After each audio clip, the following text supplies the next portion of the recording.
نسخہ دے رہا ہوں امیر ہونے کا، تو سخی ہو جا، رب کریم تجھے امیر کر دے گا.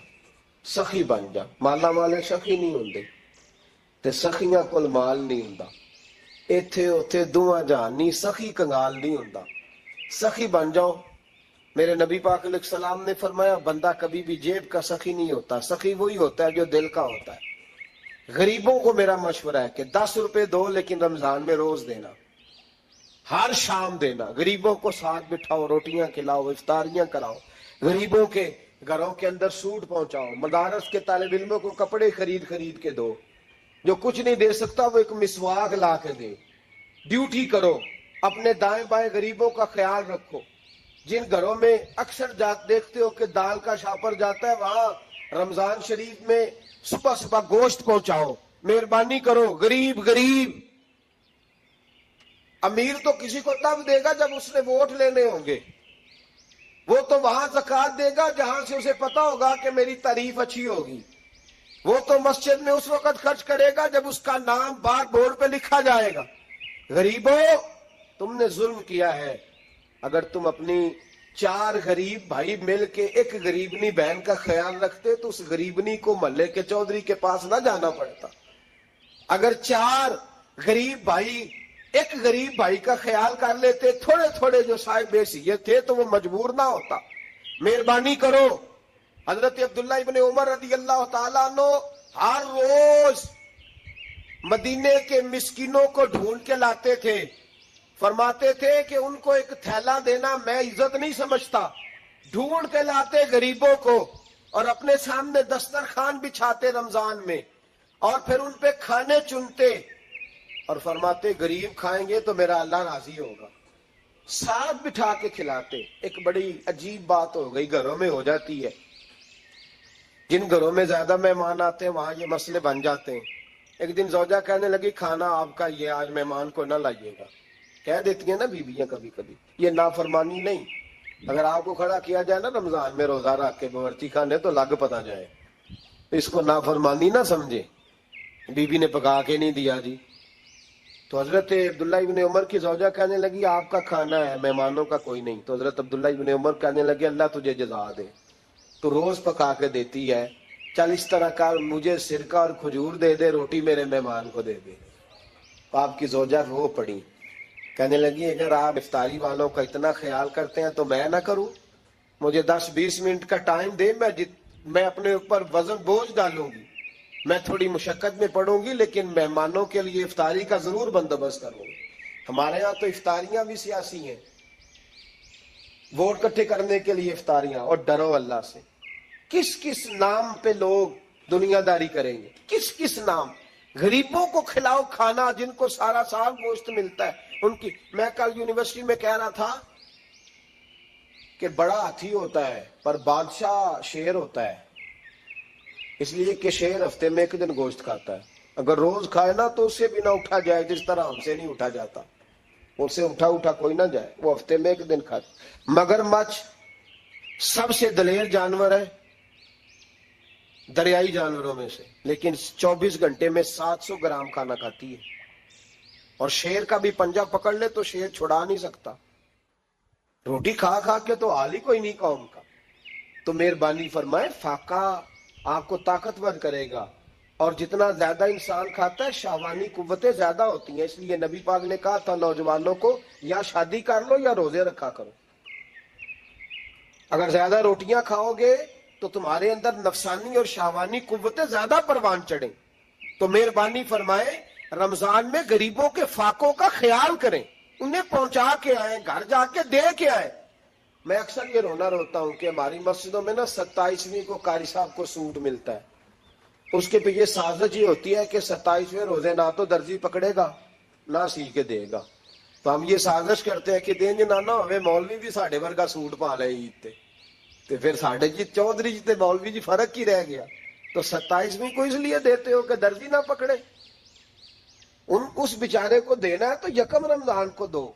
اس کو حضرت جی میرے والا جوڑا پہن کے آپ نے تراویحاں پڑھانی ہے، یہ جمعہ آپ نے میرے سوٹ سے. مہربانی کریں آپ جو آپ کے اپنے علاقے کے مسجد کے قراء ہیں، حفاظ ہیں، طالب علم ہیں، ان کو رمضان شریف شروع ہونے سے پہلے اور کسی گھر میں آپ لنگر پہنچاتے ہیں 20ویں روزے تو 20 روزے تو فاقے سے انہوں نے رکھ لیے، اب آپ گھی لے کے پہنچ گئے۔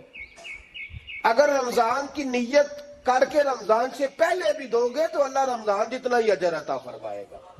فطرانہ یکم رمضان کو دے دو، مہربانی کرو، تاکہ غریب کے گھر کے اندر چولہا صحیح جلے، اس کے بچے بھی کھانا صحیح کھائیں۔ میری یہ گزارش ہے کہ اگر آپ نے کسی غریب کی بچی کو کپڑا، لباس اور غریبوں کو کچھ لے کے دینا ہے تو رمضان سے پہلے لے کے دیں، تاکہ درزیوں کا ریٹ کم ہو، وہ کام جو ہے وہ جلدی ہو جائے۔ اور میری گزارش ہے مسلمانوں سے کہ اپنے سارے کام رمضان سے پہلے سمیٹ لو، اتنے قیمتی دن دوبارہ نہیں ملیں گے جو زندگی میں رمضان دوبارہ سے آ رہا، سارے کام پہلے کر لو۔ ہمارے ہاں تو آپ یقین کر لیں، نہ درزی تراویاں پڑھتا ہے، نہ کپڑوں والا پڑھتا ہے، نہ کاج بٹن والا پڑھتا ہے، نہ نلکی والا پڑھتا ہے۔ وہ کہتے ہیں جی راشی سارا ان دنوں میں۔ وہ جو آخری 10 راتیں ہوتی ہیں نا رمضان کی، حضرت عائشہ صدیقہ رضی اللہ تعالیٰ عنہ فرماتی ہیں حضور ہمیں نفل کے لیے نہیں جگاتے تھے، پر رمضان کے آخری 10 دن فرماتے اٹھو، یہ سونے کا ٹائم نہیں۔ اور ہمارا وہی ٹائم سارا بازاروں میں گزر جاتا ہے، وہ جو کچھ لینے کا وقت ہے، شب قدر تلاش کرنے کا وقت ہے، وہ سارا ہم بازاروں میں گزارتے ہیں۔ ہم انشاءاللہ تعالی رمضان کی آخری 10 راتوں میں شب بیداری کریں گے، محفل کریں گے، تلاوت کریں گے، تسبیح پڑھیں گے، جو ہم سے ہو سکے گا۔ مسجدوں کا رخ کریں، یہاں پہنچ سکتے ہیں تو یہاں پہنچ جائیں، لیکن اپنا وقت ضائع نہ کریں۔ کوئی ایسا کام نہ کرے کہ جس میں ایک لمحہ بھی رمضان المبارک کا ضائع ہو۔ آخری بات سنیں، رمضان میں ہم نے کیا کرنا ہے؟ سارا سال دین کے لیے کوشش کی ضرورت ہے، سارا سال ہم جب کہیں جا کے دین کی بات کرتے ہیں تو ہمیں ایسا لگتا ہے کہ یہ لوگ بیچارے ترس رہے تھے کہ کاش کبھی پہلے ہمیں بات سننے کو ملتی۔ دین کی بات کی ہر وقت ضرورت ہے۔ رمضان کے اندر لوہا گرم ہوتا ہے، کیوں بھلا؟ شیطان قید ہو جاتا ہے۔ پہلے جب دین کا کام ہوتا ہے تو دو قوتیں آپس میں لڑتی ہیں۔ ہم تبلیغ کرتے ہیں، ایک دوسرے کو پیغام دیتے ہیں، شیطان جواب کے اندر کیا کرتا ہے کہ جب ہم یہاں کسی آدمی نے بات کی یا سنی تو بڑا دل نرم ہو گیا، لیکن جب گھر گئے تو شیطان نے پھر وسوسہ ڈال دی۔ رمضان میں ایسے نہیں ہوتا، صرف تبلیغ ہوتی ہے، شیطان قید ہوتا ہے، وہ کوئی غلط مشورہ دینے کی پوزیشن میں نہیں ہوتا۔ کچھ بندے اللہ کے بڑے خاص ہوتے ہیں۔ حضور غوث پاک رضی اللہ تعالیٰ عنہ کو اللہ نے اعزاز عطا فرمایا، شان عطا فرمائی کہ غوث اعظم درمیان اولیاء، جو محمد درمیان انبیاء۔ اس طرح نبیوں میں رسول کریم کا مقام ہے نا، اس طرح ولیوں میں غوث پاک جیلانی کا مقام ہے۔ حضور غوث پاک رضی اللہ تعالیٰ عنہ کو اللہ نے کئی اعزازات دیے۔ سب سے بڑی بات یہ کہ اللہ نے انہیں کرامات عطا کی۔ کرامت دین کا پورا ایک حصہ ہے۔ ہمارے یہاں نا لوگ کہتے ہیں اخلاق بیان کریں جی، وہ کہتے کیا تھے؟ کرامت کیا ہوتی؟ بھئی کرامت تو قرآن پاک میں بیان فرمائی۔ آصف بن برخیہ جناب بلقیس کا ملکہ بلقیس کا تخت لائے تھے، یہ اللہ نے کیوں آیت نازل کی قرآن پاک میں؟ وہ قصہ کہانی ہے کہ وہ جی تخت لائیں، یہ کیوں بیان کی؟ اور تخت آیا کس طرح آیا؟ انہوں نے کہا کہ آنکھ جھپکنے سے پہلے آ جائے گا، پھر آیا کہ نہیں آیا؟ ان سے پوچھا یہ کیسے آیا؟ کہنے لگے ھذا من فضل ربی۔ او سنگیو، صرف حضرت سلیمان علیہ السلام کا امتی تخت لا سکتا ہے، نبی پاک کا غلام نہیں لا سکتا؟ یار آپ نے کرامت کا انکار کر کے اپنے آپ کو کمزور کر لیے۔ اور نہیں جی نہیں، یہ کیسے ہو؟ کیا مطلب ہے اس کا؟ آپ سورہ نمل روز پڑھیں اور جناب سلیمان علیہ السلام کے امتی کی شان بیان کریں کہ وہ آنکھ جھپکنے سے پہلے 80 گز اونچا، 80 گز چوڑا، 80 من وزنی تخت آنکھ جھپکنے سے پہلے لے آئے۔ کسی بندے کا ایمان خراب نہیں ہوتا۔ اور میرے غوث پاک جیلانی، یہ وہ بندے ہیں جن کے بارے میں نبی پاک نے فرمایا کہ میری امت کے علماء بنی اسرائیل کے نبیوں کی طرح ہیں، امتیوں کی طرح نہیں۔ کن کی طرح؟ نبیوں کی طرح، نبیوں کی طرح۔ حضرت غوث پاک رضی اللہ تعالیٰ ہم کو ملنگ لوگ نہیں ہیں، الحمدللہ تعالی ہم تو غوث پاک کی کرامت بھی مانتے ہیں پر قرآن و سنت کی اینک لگا کے مانتے ہیں. یہ میری بات سمجھ لیں. حضرت غوث پاک رضی اللہ تعالیٰ نے طالب علموں کو سبق پڑھا رہے تھے تو سبق پڑھاتے پڑھاتے نا ہاتھ آگے بڑھایا تو اچانک ہاتھ واپس آیا تو گیلا ہو گیا تھا سارا. تو شاگرد بھی بڑے سیانے ہوتے ہیں, انہوں نے سبق چھوڑ دیا, استاد جی کے گیلے بازو کو دیکھنا شروع کیا. حضور یہ کیا ہے؟ تو غوث پاک بھی غوث پاک تھے. ہر بندے کا ہاضمہ اتنا اچھا نہیں ہوتا کہ اس کو ہر بات ہضم ہو جائے. کئیوں کو بدہضمی بھی بڑی سخت ہوتی ہے, کھٹے کھٹے ڈکار آتے ہیں بات سن کے, کانوں سے دھواں بھی نکلتے ہیں کئی دفعہ. تو انہوں نے پوچھ لیا فٹافٹ کہ حضور یہ کیا ہوا؟ تو غوث پاک کو پتہ تھا کہ سب کا ہاضمہ ٹھیک ہے. میاں صاحب نے بھی کہا تھا خاصاں دی گلامہ آگے نہیں مناسب کرنی. اگلا شعر میں نہیں یہ پڑھنا کیونکہ زیادہ ڈاڈ ہے تو میں ادھر ہی رہتا ہوں. اتنا ہی کافی ہے کہ خاصاں دی گلامہ آگے نہیں مناسب کرنی. انہوں نے کہا حضور یہ کیا ہے؟ تو آپ فرمانے لگے تمہارے والی بات نہیں. اللہ اکبر. ابھی سبق پورا ہو رہا تھا تو بندے دوڑے دوڑے آ گئے, انہوں نے نعرے لگانے شروع, یا غوث یا غوث یا غوث. لوگ کہتے ہیں غوث پاک سے ملتا نہیں. میں کہ ٹھیک ہے انہوں نہیں نہ ملیا, جنہوں ملیا اس سے رولا پانا نہ بڑا ملیا بڑا ملیا بڑا ملیا. اپنا اپنا معاملہ نہیں. کسی نے کہا حضور کچھ نہیں دیتے, تو کسی نے کہا میرے کریم سے گر قطرہ, کسی نے مانگا دریا بہا دیے در بے بہا دیے. جس کو ملا وہ تو شور کرے گا. تو تھوڑی دیر کے بعد ہی بندے پہنچ گئے, انہوں نے آ کے یا غوث کے نعرے بھی لگائے. وہ مچلے بھی, وہ روئے بھی, وہ قدم بھی چومے, اپنے مقدر پہ ناز بھی کیا. شکر ہے اللہ کا, اللہ نے ہمیں آپ کا غلام بنایا, شکر ہے. تو طالب علموں نے پوچھا ہوا کیا؟ کہنے لگے کشتی میں بیٹھے تھے تو ڈوبنے لگی تھی. تو ہم نے کہا کہ ہم تو غوث پاک کے ماننے والے ہیں. تو پھر حضور غوث اعظم کا دست مبارک نمودار ہوا ہے اور کشتی کو پکڑ کے کنارے لگا دیا ہے, کشتی کو پکڑ کے کنارے لگا دیا ہے. ایک قریب کہنے لگا یہ کیسے ہو سکتا ہے؟ تو دوسرا اس کی کمر پہ تھپکے دے کے کہنے لگا ویسے ہی ہو سکتا ہے جیسے آصف بن برقیہ کے ساتھ ہوا تھا, بالکل ویسے ہی ہو سکتا ہے. سیدنا غوث اعظم کی کرامات اتنی متواتر کے ساتھ ہیں کہ ملا علی قاری فرماتے اتنی تو کرامتیں سنی نہیں جتنی غوث پاک کو اللہ نے عطا فرمائی. رب کریم نے انہیں درجہ دیا, وقار دیا, ان کی دعاؤں کو قبولیت دی, اللہ نے انہیں اعزاز کے ساتھ نوازا, اللہ نے ان پر فضل فرمایا. ایک تاجر تھا تو ملک شام جاتا تھا اکثر تجارت کرنے کے لیے, مال کما کے لاتا, غریبوں کی بھی مدد کرتا, مدارس کی, مساجد کی, سب جگہ جہاں دین کی ضرورت ہوتی پہنچتا.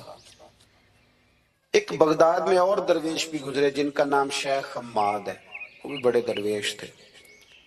وہ تاجر شیخ حماد کے پاس گیا, کہنے لگا میرے لیے دعا کر دے, میں جا رہا ہوں سفر کے لیے. تو انہوں نے کہا میں صبح بتاؤں گا. استخارہ کیا, صبح کہنے لگے نہ جانا, تیرا مال بھی لٹ جائے گا اور تو قتل بھی ہو جائے گا. وہ بڑا پریشان ہوا, حضور غوث پاک کے پاس گیا, کہنے لگا حضور وہاں بھی میں نے کہلا بھیج دیا ہے, سامان میرا پڑا ہے, جاؤں گا نہیں, پیمنٹ نہیں کروں گا, ملے گا نہیں تو خسارہ ہو جائے گا, مہربانی فرمائے. غوث پاک نے مراقبہ کیا, فرمایا تو جا اللہ خیر کرے گا, تو جا اللہ خیر کرے گا. مرید کا عمل کے یقین, پیر کا عمل کے یقین. چلے آپ فیصلہ کر لیں تو میں آگے بڑھتا ہوں. حضرت غوث اعظم رضی اللہ تعالیٰ عنہ نے مرید سے کہا تو جا اور اللہ خیر کرے گا. وہ گیا, کہتے میں نے پیمنٹ کی, مال لیا, واپس آیا. گھوڑوں کا سفر تھا, رستے میں رات کو ایک جگہ سویا, خواب دیکھتا ہوں. خواب میں ڈاکو آ گئے, انہوں نے پہلے مال لوٹا, پھر مجھے قتل کیا, اور جب میرے گردن پر انہوں نے خنجر چلائی, خواب دیکھ رہا ہوں تو میری فٹافٹ آنکھ کھل گئی, اور جب میری آنکھ کھلی تو میں اسی وقت ہی رخت سفر باندھا, سر پٹ گھوڑے دڑائے, کچھ رات کو کچھ دن کو, سویرے بغداد پہنچ گیا. کہتے خیال تھا کہ پہلے غوث پاک کے پاس جاؤں گا لیکن پہلے شیخ حماد سے ملاقات ہوگی. میرا چہرہ دیکھا, پریشان تو دیکھ کے مسکرائے, فرمانے لگے بھی تیرا پیر بڑا شاندار ہے، تیرا پیر بڑا شاندار ہے، وہ کام جو حقیقت میں ہونا تھا نا، حقیقت میں انہوں نے دعا کی ہے تو رب کریم نے اسے خواب بنا دیا ہے۔ ان کی دعا کی برکت سے اللہ نے اسے، اب میں بات مضبوط کرنا چاہتا ہوں تو میں ایک حدیث پاک بھی پڑھ دوں۔ لوگ کہیں گے جی مرنے والا بھی بچ جاتا ہے، عمر بھی بڑھ جاتی ہے، مشکات کی حدیث ہے، ترمذی میں بھی موجود ہے۔ نبی پاک صلی اللہ علیہ وسلم نے فرمایا اگر تم چاہتے ہو رزق بھی بڑھ جائے، عمر بھی لمبی ہو جائے، تو اپنے رشتہ داروں سے اچھا سلوک کرو۔ اس کا مطلب ہے کہ عمر بڑھ جاتی ہے، موت کچھ وقت کے لیے ٹل بھی جاتی ہے۔ حضور غوث پاک کو اللہ نے بڑا اعزاز دیا، بڑی کرامات دی۔ آپ فرمایا کرتے تھے میں نے 40 سال اپنے رب کو راضی کیا مصلی پہ بیٹھ کے۔ تو میرے مالک نے پھر پوچھا ہے کہ عبد القادر کچھ مانگ لے، کوئی بات کر لے، تو سیدنا غوث اعظم رضی اللہ تعالیٰ عنہ فرماتے ہیں کہ میں نے پھر اپنے رب کریم کی بارگاہ میں عرض کیا مالک جو قیامت تک مجھ سے محبت کرے فضل کرنا اسے بغیر توبہ کے موت نہ دینا۔ تو میرے رب نے میری اس دعا کو شرف قبولیت عطا فرمایا کہ جو مجھ سے پیار کرے گا، میرا نام لے گا، وہ بغیر توبہ کے نہیں مرے گا۔ جنات بھی آپ کی بارگاہ میں حاضر ہوتے، آپ کو شیخ بحر و بر کہا جاتا ہے۔ جب آپ نے منبر پر بیٹھ کر یہ اعلان فرمایا نا کہ میرا یہ قدم ہر ولی کی گردن پر ہے، تو خراسان کے جنگلوں میں معین الملت والدین عطائے رسول ہند الولی خواجہ معین الدین اجمیری موجود تھے۔ تو وہاں اعلان کرنے لگے، کہنے لگے غوث پاک صرف گردن پہ کیوں، آپ میری آنکھوں پہ بھی قدم رکھیں، میرے سر پہ بھی قدم رکھیں۔ اللہ نے ان اولیاء کو بڑا اعزاز دیا، انہیں اللہ نے بڑی شان دی۔ اپنی نسبت اللہ کے بندوں سے مضبوط رکھیں۔ ضروری نہیں کہ آپ کسی جگہ مرید ہی ہوں گے تو آپ کی نسبت مضبوط ہوگی، آپ خواجہ معین الدین سے پیار کریں، آپ حضرت بہاءالحق نقشبند بخاری سے پیار کریں، داتا علی اجویری سے پیار کریں، آپ غوث پاک جیلانی سے، آپ اللہ کے نیک بندوں سے محبت کریں، ان کا تذکرہ سنیں۔ اب تو پوری مہم چلی ہوئی ہے اللہ کے بندوں کے خلاف، لوگوں نے ایسا وار چلایا کہ بس جی کچھ بھی نہیں جی، آپ چھوڑیں، آپ ڈائریکٹ کتاب و سنت کو پڑھیں، کوئی بھی نہیں جی، کوئی ولی نہیں۔ تو پھر وہ جو اتنی آیتیں ہیں، وہ حدیثیں، وہ سارا کچھ، اس کا مطلب ہے امت میں ولی ہوتے ہی نہیں۔ تو الا ان اولیاء اللہ لا خوف علیہم ولا هم یحزنون کا کیا معنی ہے؟ اس کا کیا مطلب؟ آپ نے تو ملیاں میٹ کر دیا، سارا پوری مہم چلی، اللہ کے بندوں سے پیار کرے۔ اور میرے نبی پاک صلی اللہ علیہ وسلم نے فرمایا جو جس سے پیار کرے گا قیامت کے دن اسی کے ساتھ اٹھایا جائے گا۔ اور حضرت ابو ذر غفاری نے عرض کیا تھا یا رسول اللہ اگر وہ ان جیسے عمل نہ بھی کرے تو فرمایا اللہ بڑا کریم ہے، ایمان کی سلامتی سے جائے اللہ ان کے ساتھ ہی کھڑا فرما دے۔ حضرت محدث اعظم پاکستان مولانا سردار احمد صاحب رحمۃ اللہ علیہ بڑے مصروف آدمی تھے، پر بڑھاپے کے عالم میں بھی نا شیخ الحدیث تھے۔ شاید اتنے کسی کے شاگرد دنیا میں ہوں جتنے حضرت کے تھے۔ ہر جمعرات کو فیصل آباد سے لاہور آتے تھے داتا صاحب کے مزار پہ حاضری دے، ہر جمعرات۔ یہ چند دن پہلے ہمارے ایک بزرگ افریقہ سے آئے ہوئے تھے، افریقہ سے۔ تو پوچھا حضرت جی خیریت سے آنا ہوا؟ تو کہنے لگے پہلا مقصد تو داتا صاحب کے مزار پہ حاضری دینا اور باقی اس کے بعد ہے۔ تو ہر جمعرات کو حضرت محدث اعظم رحمۃ اللہ علیہ آتے تھے، ہر جمعرات۔ ایک مولوی صاحب نے ایک دفعہ شوشہ چھوڑ دیا لاہور میں کہ داتا صاحب کی قبر تو قلعے میں، لوگ شوشہ چھوڑتے رہتے ہیں نا کہ چلو کسی طریقے سے بندے ہٹائے جائیں، پر جن کی محبت اللہ دلوں میں پیدا کرے ان سے کیسے ہٹایا جائے؟ وہ جی ادھر قبر ہی نہیں، وہ تو قلعے میں ہے۔ وہ تجھے کون بتا گیا؟ کہتا جی میں نے ایک روایت پڑھی، فلانے بندے نے لکھا ہے، چلو جی الجھاؤ بن گیا۔ ہمارے ہاں جو کوئی نوکھی بات کر دے اس پہ بحث بھی شروع ہو جاتی، بڑی لے ہوئی، بڑا کچھ ہوا۔ سید ابو البرکات شاہ صاحب ایک بہت بڑے عالم گزرے ہیں، داتا صاحب کے مزار سے تھوڑا سا آپ آگے بڑھیں تو حزب اللہ ناف بہت بڑا مدرسہ ہے، اس کے وہ شیخ الحدیث تھے، اعلیٰ حضرت کے خلیفہ تھے، سید تھے۔ حضرت مولانا سردار احمد صاحب سپیشل فیصل آباد سے آئے، سید صاحب کو وہاں سے ساتھ لیا، داتا صاحب کی مسجد کا سپیکر کھولا اور کھول کے فرمانے لگے جس بندے کو شک ہے نا کہ داتا صاحب یہاں موجود نہیں قلعے میں ہیں وہ آ جائے، میں داتا صاحب کو آواز دوں گا, داتا صاحب قبر سے بول کے کہیں گے میں اندر ہی ہوں, آ جائے میں آواز دے. بات ویسے کافی بڑی ہے, آپ کے اگر ذوق اس پر توجہ دے تو داتا صاحب اندر سے بولیں گے اور کہیں گے کہ نہیں میں یہی ہوں. وہ سید صاحب کہتے ہیں کہ میں نے تو ایک کار تیری دسی گل ساتھ ہی لے آئے ہو, وہ گھر میں بتانا تھا. اور کہتے ہیں جبہ کھینچ کے نا محدث اعظم کا, کہنے لگے مولانا آپ نے بڑا دعویٰ کر دیا ہے, بڑا دعویٰ کر دیا کہ داتا صاحب اندر سے بولتے, بڑا دعویٰ ہے. مولانا سردار احمد صاحب فرمانے لگے سید صاحب اپنی مرضی سے نہیں کیا, داتا صاحب سے پوچھ کے کیا ہے. داتا صاحب نے مجھے کہا ہے تو آواز دینا اور میں اندر سے بول پڑوں. فرمایا میں کل شام تک ادھر بیٹھا ہوں, جس کا دل کرے وہ آئے, میں انشاءاللہ تعالی آواز دوں گا. اور علی بن عثمان